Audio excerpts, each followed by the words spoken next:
I'm no longer the young man sitting in the back, hoping colleagues would remember my name. It's time for the next generation of leadership.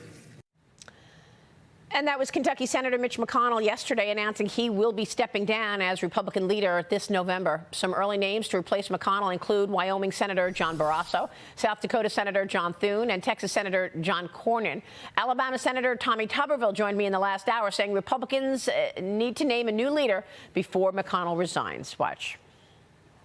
Leader McConnell has done a good job, but I'm not for a lame duck leader. I'm for in the next month us picking somebody else out that's going to lead us. Let them pick their own team. We have to have somebody, number one, that's behind the Senate, behind the American people, and behind President Trump.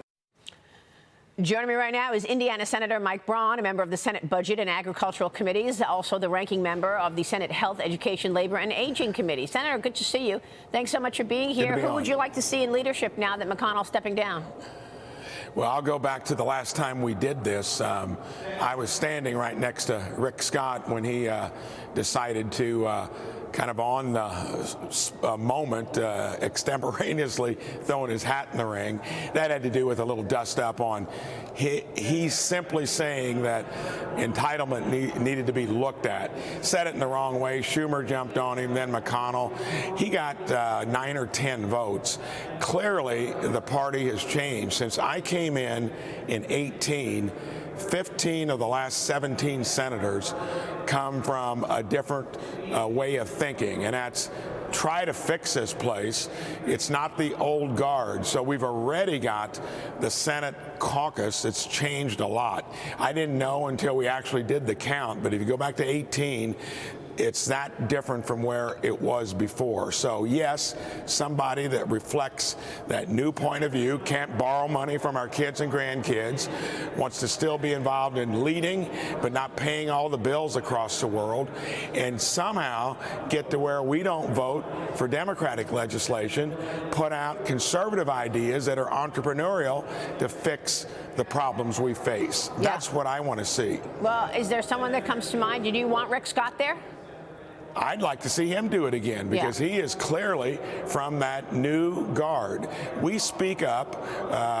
We are going to be there if it makes sense, but it doesn't make sense. Senator Tuberville told you about $34 trillion in debt. Maria, that was $18 trillion just 5 years ago. Wow. That is a terrible business plan for our country. Yeah, it sure is. And we've seen the consequences of that. But isn't it interesting that McConnell leaves on a high note when it comes to continuing resolutions? Here you are just reaching a bipartisan deal to keep the government funded past tomorrow's deadline. Lawmakers agreeing to 6 appropriation bills with a plan to vote on them by March 8th. The deadline for the remaining bills now moved up to March 22nd. And they will stick to the Fiscal Responsibility Act, discretionary spending limits, and January's top-line spending agreement. So here we are again, deja vu with another continuing resolution, huh? And that's been the same thing every year I've been here. I'm on the Budget Committee. We need more folks that have actually signed the front side of a paycheck to be here and on the Budget Committee. But when the leaders, the chairs of these committees, don't want to do anything about it, that's a tool, Maria. They do back you into a corner. Republicans always hold the bag on a government shutdown. Nobody wants that. But we do no budget resolution. We do no budget mechanics.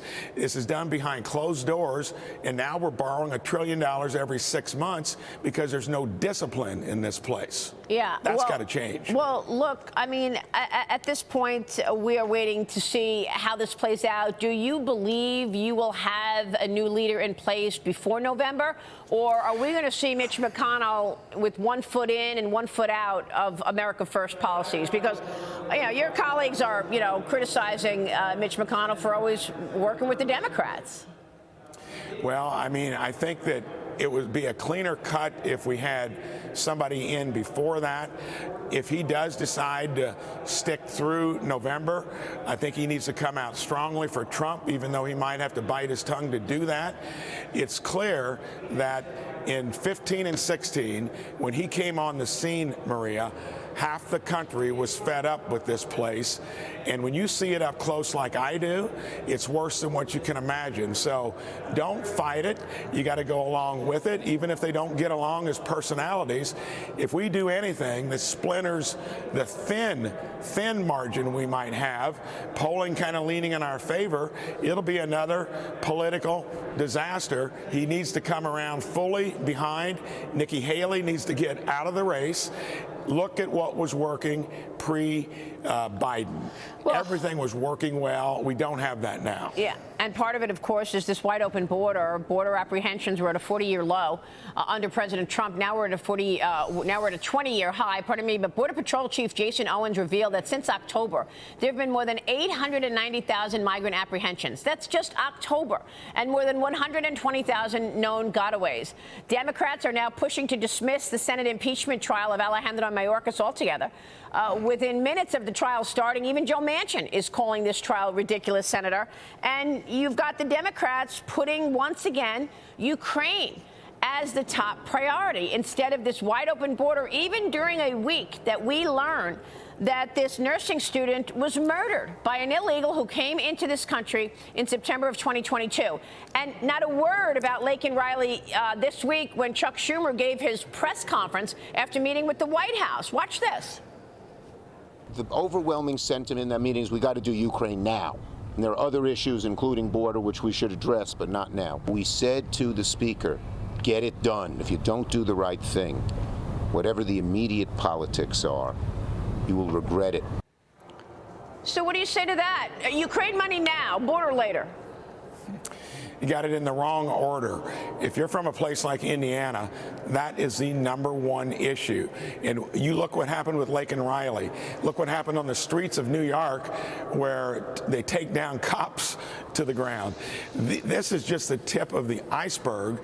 And to let them try to sweep this away, put foreign borders at a higher priority than our southern border, that's not going to fly. And this idea that there was some type of bill that was going to fix it that fell apart and then try to spin it and blame it on Republicans for not doing border reform, that's what they're good at. That would have baselined illegal immigration 8 to 10 times the level that Trump had. You can't fall for that. Their political enterprisers are quicker on their feet, and sadly 10 to 15 Republicans go along with that nonsense. That's got to stop. Yeah, I mean, look, so you think Mitch McConnell saw the writing on the wall in terms of the push to put America first, or is it just that he sees the writing on the wall that Trump is coming in, he's going to have to get in line, or or not, and he's choosing, I can't do it, I don't want to stand by Trump? Well, I think that if you can't see that clearly, I'm an entrepreneur by trade before I got in the Senate, you've got to see where things are going. In the country, all the way back 2-3 decades ago, started getting bloated here. And if you want to hang on to what you may have been a part of, you got to acknowledge that's not working. And you got to step aside or either get behind if we're going to fix this country. If not, it'll go into some type of Chapter 11 to fix it financially, not to mention where we've gone kind of as a country in terms of our ideals and all of that. It's a point where you let it slip back the way it has been. The political enterprisers running the show, the Democrats, they love this place. They love to grow it. And you got to return a little bit of the responsibility, maybe a lot of it, back to the states where you live within your means. You got balanced budget amendments or statutes. Yeah. You do regular order. This place has just gotten out of hand. Senator, I don't think I've heard that reference in this context before, that the U.S. could go Chapter 11. Is that actually a possibility? It won't be formally, but when you do any of this for a year or two, you get a chance to get your act in order. If you don't, you're liquidated and you go on the ash heap. Here are the printing presses in the basement. The credit card gets renewed, but something like that's going to have to happen, and it's going to take people that have signed the front side of a paycheck, not career politicians, to get it done. That's a great point. And real quick before you go, because you're on this subcommittee on aging, should Joe Biden have taken a cognitive test? He says the physical's fine. No cognitive test needed. Well, I think that's another obvious answer. Anyone that has to use note cards on subject matter in every setting or be glued to the teleprompter probably ought to be tested. Senator, good to see you.